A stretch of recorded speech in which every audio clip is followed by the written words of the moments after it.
HighBridge, a division of Recorded Books, presents Wonder Woman Psychology, Lassoing the Truth, edited by Travis Langley and Mara Wood, read by Stephanie Bentley and Todd McLaren.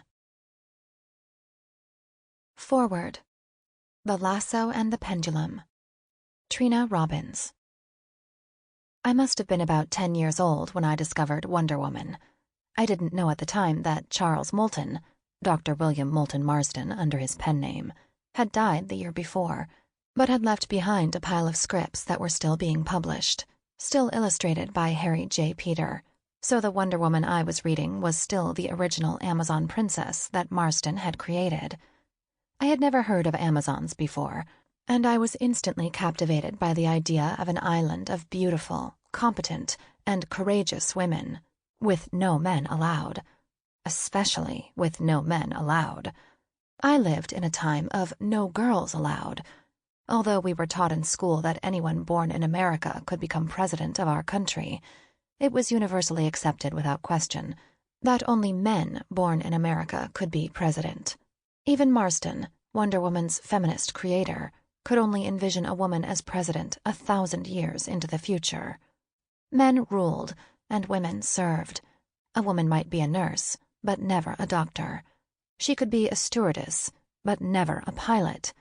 As a secretary, she could take dictation, but not do the dictating. Even Wonder Woman, when she joined the All-Superhero Justice Society, had to be the secretary.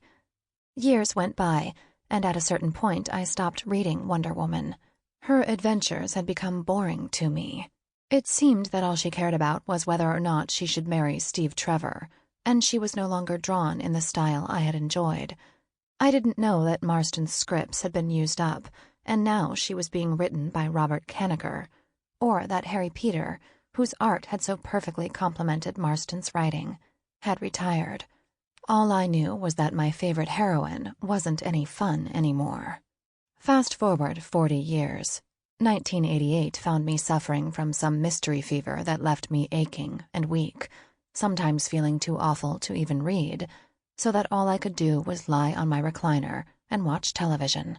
Coincidentally, PBS was airing the immortal Joseph Campbell and the Power of Myth, a 6-part series featuring Joseph Campbell being interviewed by Bill Moyers about psychology and mythology.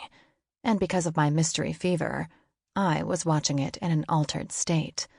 Lying there on the recliner with Joseph Campbell holding forth on the small screen in front of me, I suddenly understood the spell that Wonder Woman had cast over me back in 1948, and why decades of other comic book heroines had failed to cast the same spell.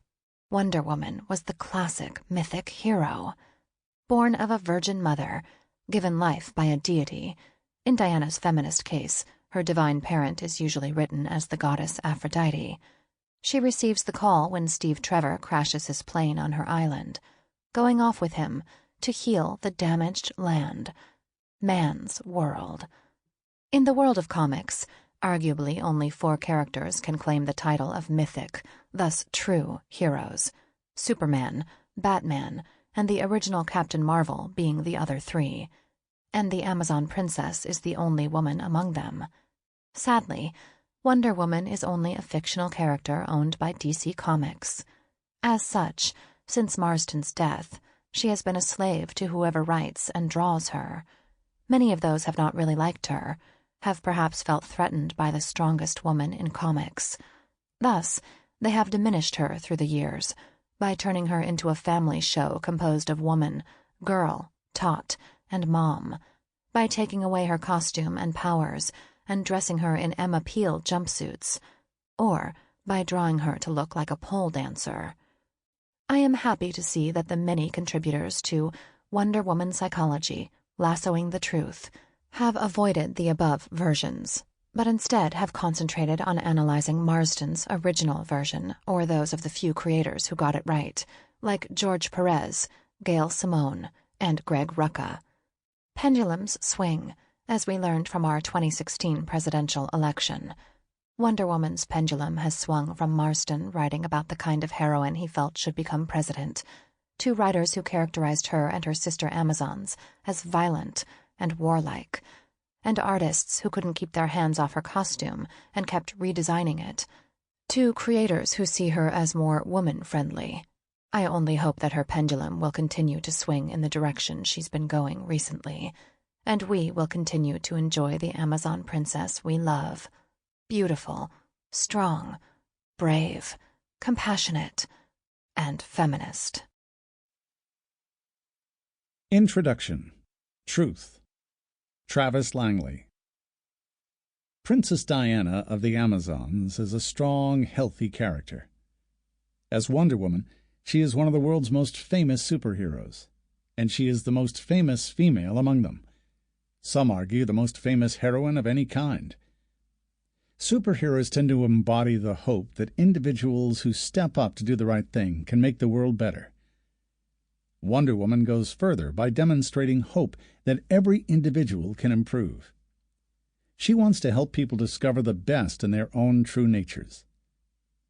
Diana's magic lasso, known for compelling people to speak honestly, represents her dedication to truth itself. Why put together a book on the psychology of a superhero who's mentally healthy and whose enemies are not widely known? When I wrote Batman and Psychology, A Dark and Stormy Night, people understood why. The Dark Knight has serious issues. His enemies fill an asylum, and no superhero has foes more famous than his. Using psychology to look at those characters and stories seemed the obvious thing to do, and mining that fiction for examples to explain psychology made sense. Personal trauma does not drive Diana to become a hero. Real-life heroes' backgrounds tend not to include a single driving tragedy. As comic book writer Len Wein observed, some of them become heroes because it's simply the right thing to do. There are many kinds of heroes, though, and many areas of psychology. Not all of them are dark. Truth is incomplete when we seek it only in the darkness. Hunting for secrets in the dark of night, no matter how many great discoveries that might reveal, falls short and even misleads us if we overlook other truths that shine in the light of day. A look at mental illness makes little sense unless we contrast it with mental health. How can we evaluate a person's impairment in social, occupational, or other important areas of functioning without considering what counts as unimpaired functioning in the first place? How can we discuss abnormal without defining normal? Questions like these nagged at Wonder Woman's creator. A psychologist created Diana the Amazon princess at the suggestion of his wife, Elizabeth Holloway Marston, who was also a psychologist by the standards of the time. Dr. William Moulton Marston, therapist, professor, and entrepreneur, became an educational consultant for the companies that would eventually merge to become DC Comics. When editor Sheldon Mayer gave him the opportunity to create a new superhero, Bill Marston went home full of excitement about the prospect. According to their son Pete, Elizabeth made the crucial recommendation, "Let's have a superwoman. There's too many men out there." Under the pen name Charles Moulton, until his death of cancer at age 53, Bill dedicated the last 6 years of his life to writing stories about this character, who combined his views about women's superiority to men, his disc theory about how people influence each other, and his science of truth. Not just any psychologist, William Moulton Marston occupies an important place in the history of both forensic psychology and personal psychology, in the history of seeking truth in courtrooms and careers. He is often called, incorrectly and yet with good reason, the inventor of the lie detector, for using systolic blood pressure to identify signs of deception. Even though he did not invent the polygraph, poly for multiple and graph for measurement, Marston popularized the use of measuring a physiological reaction when attempting to evaluate honesty in criminal proceedings. He appeared as the lie detection expert in a landmark court case. Admittedly, the case that led an appellate court to rule and set the enduring legal standard that his lie detection method should not be admissible in court. In Marston's Wonder Woman comics of the 1940s, the characters Wonder Woman and Steve Trevor each used systolic blood pressure measurements at times to identify liars and spies. No matter which physiological sign an expert records to assess veracity, each test for an abnormal deviation that supposedly indicates a lie requires a baseline measurement for comparison, an assessment of what the person looks like in that individual's normal state. In this case, what the person looks like when telling the truth. Wonder Woman would become well known for wielding a magical lasso of truth, which is itself a widely shared mistruth. A misnomer because the lasso compels obedience, not simply confessions. Marston considered obedience and loving submission to others to be good, healthy, and important for personal growth, and this would become a recurring theme throughout his stories. The lasso could even compel a person to lie, but Wonder Woman's dedication to seeking truth as an integral part of her personality make that aspect the lasso's most identifiable attribute, to the point that even comic book writers forgot for many years that it does more than elicit honest answers. "We looked at the golden lasso of truth," writer Greg Ruckus said about revisiting the heroine's origin for the DC Rebirth event. "But it's not the lasso that does it. It's Diana who brings the truth." Together with Superman and Batman, Wonder Woman is one of only 3 superheroes to stay in steady publication from their Golden Age debuts through the present day. The respective children of science fiction, street crime, and myth, these 3 persist for diverse reasons. At one point in the 1950s, theirs were the only superhero titles left in publication. Superman was our first comic book superhero, bright and impossible. Batman expanded that meme by adding the coin's other side, the dark and improbably possible. What then was Wonder Woman? She was neither the first superheroine nor the first mythological superhero. But maybe she was the first psychological superhero. Frankly, Wonder Woman is psychological propaganda for the new type of woman who should, I believe, rule the world, said the character's creator in a letter to comics historian Colton Waugh. There isn't love enough in the male organism to run this planet peacefully. During World War II, a time when the wars men waged threatened lives across the globe, he believed that female leaders who would emerge in the aftermath would take the future in a more enlightened direction. "There's great hope for this world. Women will win. When women rule, there won't be any more war, because the girls won't want to waste time killing men." I regard that as the greatest, no, even more, as the only hope for permanent peace. In the best-known versions of her origin, Diana leaves her island home and becomes Wonder Woman to fight against war itself, as is sometimes embodied in the form of war god Ares or Mars. "The first casualty of war," as Diana puts it, is truth. When you need to stop an asteroid, you get Superman. When you need to solve a mystery, you call Batman. But when you need to end a war, you get Wonder Woman. Comic book writer Gail Simone. Why has she endured?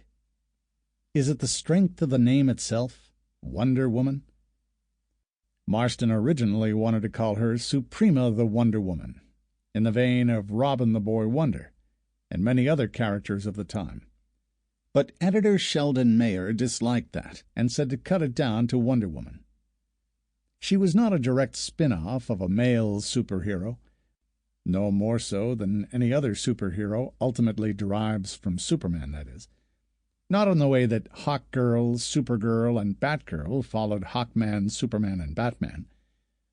Nor was she created to be a male superhero's love interest. Hawkgirl, Bullet Girl, Relative, Mary Marvel, Supergirl, She-Hulk, Inspired Fan, Batwoman, Batgirl, Team Token, Invisible Girl, Marvel Girl, or Femme Fatale, Catwoman, sometimes a hero, sometimes not. Among superheroes, she was the independent woman. Woman, not girl. She may have joined the Justice Society initially to help out as their secretary, but in her own stories, she was the hero. Depictions of her have varied, notably with regard to how violent she might be and how much fun she's having. In her early stories, she refuses to kill.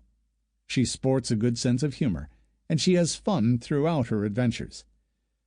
Over the decades, she would undergo a number of revisions, partly because her roots in World War II no longer held up as the decades progressed, but also because women's roles and rights changed over time.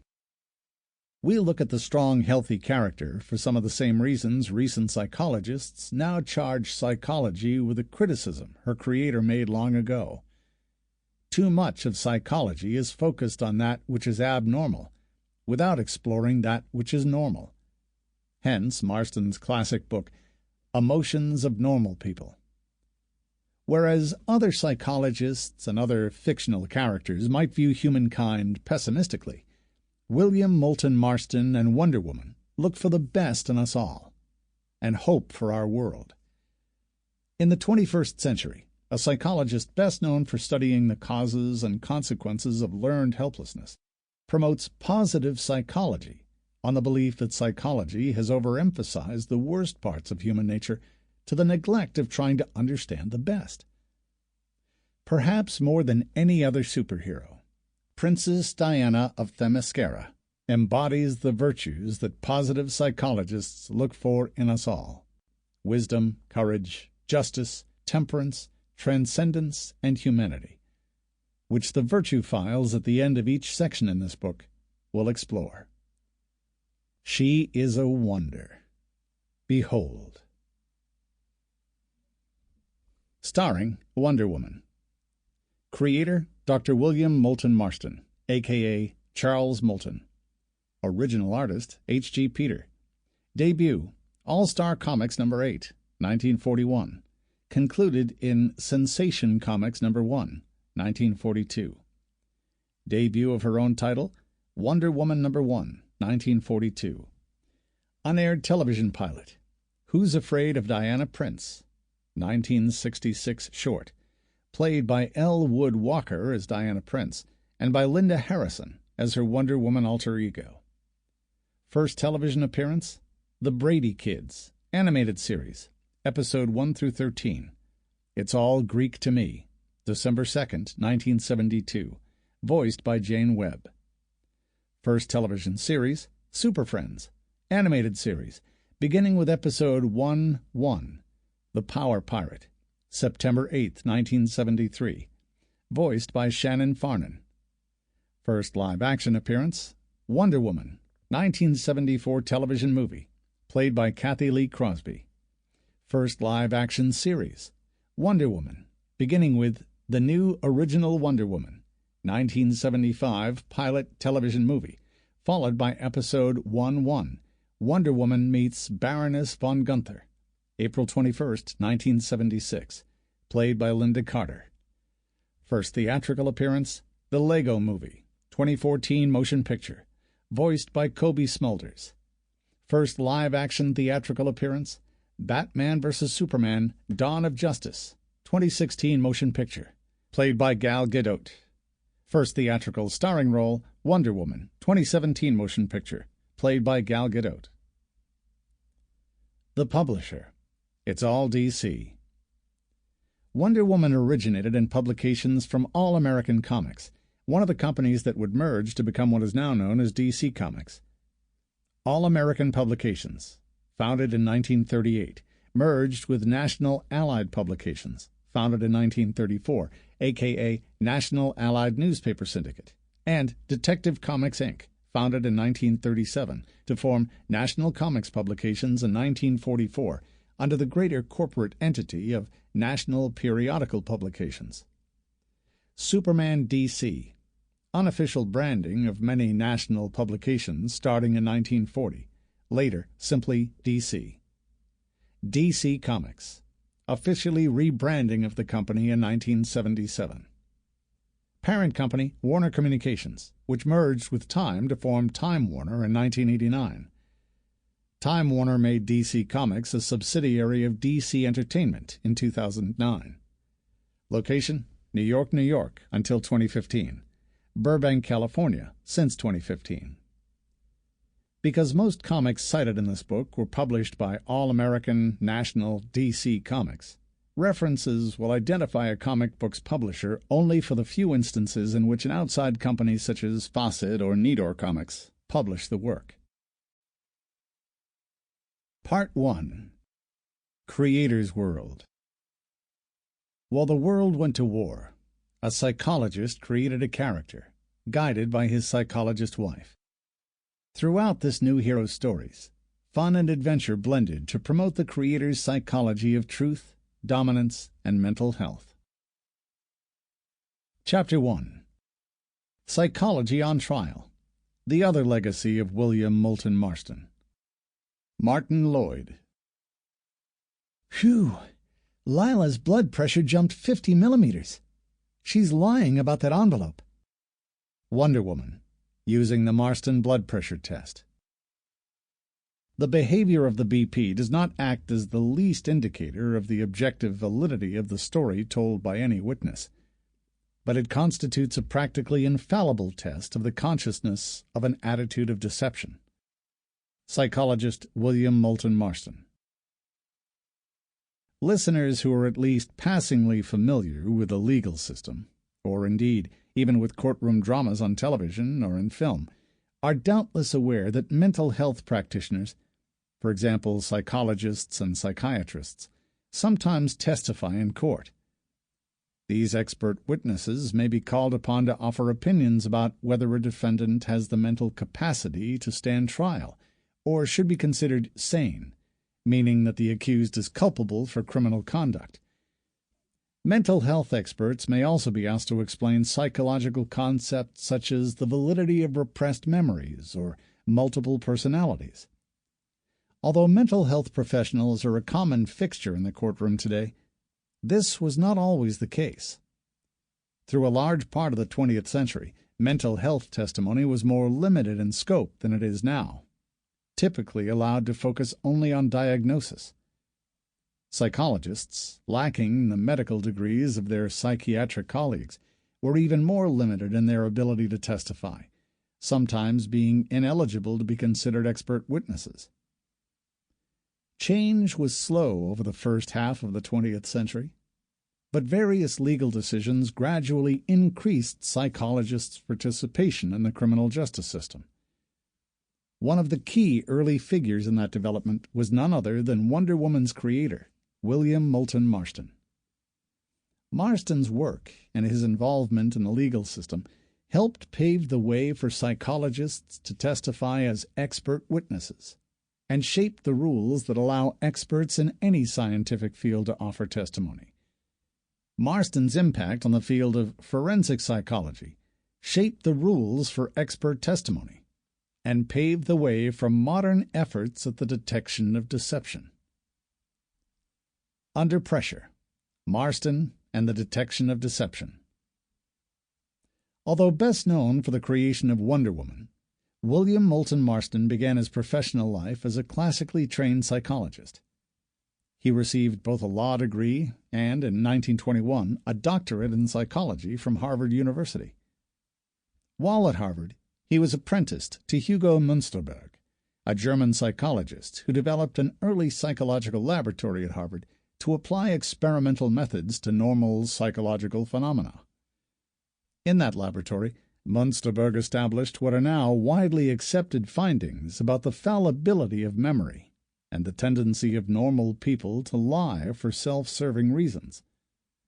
Münsterberg hoped that some of his findings, and by extension psychological science, would ultimately be admissible in court. He never achieved that goal, but his student would eventually make significant strides in that direction. While completing his graduate studies, Marston made an unanticipated experimental finding. In 1915, he discovered a correlation between deception and rises in systolic blood pressure. He found significant differences in the systolic blood pressures of individuals when they were known to be telling the truth and when they were verifiably lying. His explanation was that the rise in blood pressure was an emotional reaction, specifically the result of fear and, less consistently, anger. Liars, according to Marston, would experience a rise in blood pressure because they were reacting to the dangerous state of being caught or detected, while consciously trying to ignore that fear. Marston became a great promoter of his blood pressure test's ability to differentiate truth from lies. In his early writing on the matter, he described the test's ability to identify those who were consciously lying as practically infallible. He later claimed that his test made accurate determinations over 95% of the time. His faith in his test would ultimately bring him to the attention of the legal system. The lie detector on trial. It would take a murder for Marston to be able to introduce his systolic blood pressure test to the general public. Specifically, the murder of one Dr. R. W. Brown, shot in the head by an unknown assailant. After approximately a year with no suspects, James A. Fry confessed to the crime while being questioned on an unrelated matter. Fry initially claimed he had killed Brown in self-defense, but he later denied any involvement in the murder to his lawyers, stating that he had confessed in order to share the reward money with one of the investigating detectives. No physical evidence linked Fry to the crime scene, but his alibi proved to be false. Thus, his defense attorneys were left with few means of avoiding the death penalty, other than trying to prove that the confession had been false. The attorneys believed they had found the solution to their problem when they learned of Marston's work. The psychologist readily agreed to evaluate Fry for free. To Marston's apparent surprise, his test indicated that Fry was truthful in his claim of innocence. Fry's attorneys called Marston to testify, submitting his dissertation and scientific papers to the court so that he could be acknowledged as an expert witness. Upon reviewing the supporting documents, however, the trial judge ruled that Marston could not testify, as it was the jury's job to determine if witnesses were being truthful, and yet the discussion about the test's admissibility had nevertheless revealed to the jurors that Fry had passed a so-called lie detector test. The legacy of Fry. Although he was unable to testify at trial, Marston's involvement in the Fry case would have lasting implications for the field of forensic psychology and for anyone looking to testify as an expert witness. Fry's case, specifically the decision to disallow Marston's testimony, was ultimately appealed. The appellate case set a landmark precedent that would govern the admission of expert testimony in the United States for decades. The Court of Appeals ruled that for expert testimony to be admissible, the means of arriving at the expert's opinion must have achieved general acceptance within that expert's field. Marston's technique was novel. That is, his findings were relatively new, and the psychological field as a whole was not actively using, or necessarily even aware of, his test. Thus, the exclusion of Marston's testimony was upheld, and his deception test was never part of the official record in the Fry case. Nonetheless, the Fry decision did not automatically exclude testimony by psychologists. In fact, by the rule Fry created, if the systolic blood pressure test had been recognized as a test for deception by the psychological community as a whole, Marston would have been able to testify about it. Despite Marston's inability to have his testimony admitted in the Fry case, the rule that grew out of the case would govern the admissibility of expert testimony for some time. For many years, the test that would govern the admissibility of expert testimony was general acceptance, though this was not to last. In 1975, Congress passed the Federal Rules of Evidence, intended to govern the admissibility of evidence in the federal courts. Rule 702 specifically governs the admission of expert testimony. Sample complete. Ready to continue?